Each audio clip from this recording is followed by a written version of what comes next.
The night shift. It's a world all its own, isn't it? The quiet hum of machinery, the endless echoing hallways, the feeling that you're the only person awake for miles. It's a time when the world outside sleeps, but inside things can get strange. The solitude amplifies every little sound, every shadow, turning the mundane into the menacing. Tonight we're diving into that world. These are 3 true stories from people who worked while the rest of us were dreaming. Stories that will make you question what's really lurking in the darkness.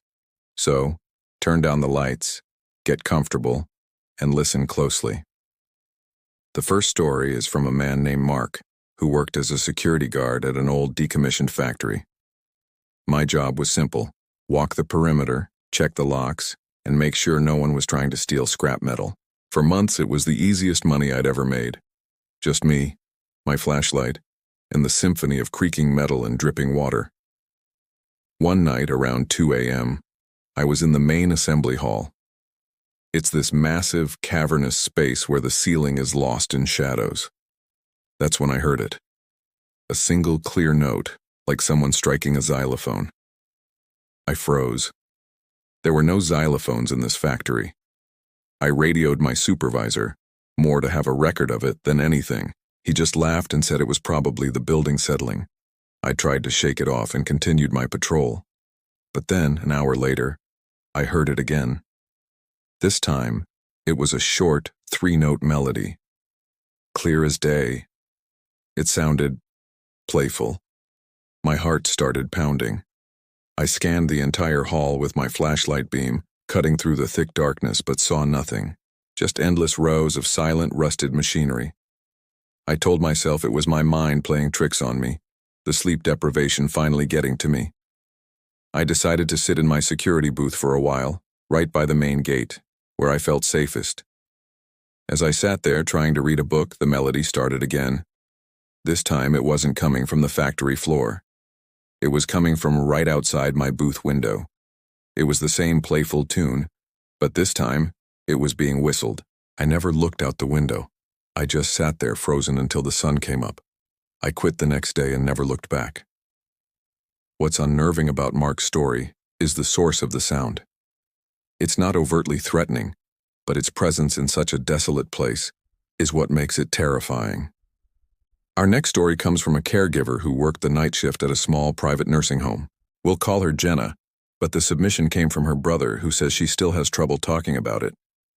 My sister worked at a facility with only a handful of residents. One of them was an elderly woman named Mrs. Gable. She had severe dementia and rarely spoke. Most nights she just slept. One night, Jenna was doing her rounds, checking on everyone. When she got to Mrs. Gable's room, the woman was wide awake, sitting straight up in bed, staring at the corner of her ceiling. Jenna asked if she was okay, if she needed anything. Mrs. Gable didn't look at her. She just pointed a frail, trembling finger at the corner and whispered, "He's watching me." Jenna, used to the strange behaviors that can come with dementia, tried to reassure her. She looked at the corner, saw nothing but a cobweb, and told Mrs. Gable she was safe, that no one was there.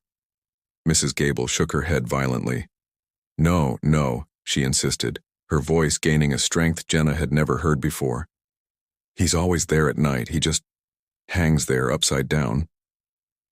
A cold chill ran down Jenna's spine.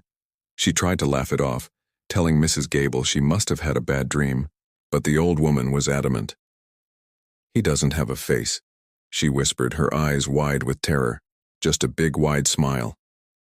Jenna spent the next hour trying to calm her down, but Mrs. Gable refused to lie back down, her eyes glued to that empty corner. The rest of the night was quiet, but the next morning when the day shift nurse came in, she found Mrs. Gable had passed away in her sleep. According to the report, her eyes were still wide open and she had a look of pure terror on her face. The strangest part? On the ceiling, directly in the corner she'd been staring at all night, was a long, dark scuff mark that no one could explain. It looked almost like something heavy had been dragged across the plaster. The human mind is a fragile thing, especially when isolated. Is it possible to see things that aren't there? Or is it possible that some people in their final moments can see things the rest of us can't? This final story comes from a guy named Leo, who worked overnight stocking shelves at a large 24-hour supermarket. The place is huge, and after midnight, it's a ghost town. Just me, a couple of other stockers in different aisles, and the hum of the freezers. My section was the pet food aisle. One night, I was on a ladder, putting up heavy bags of dog food.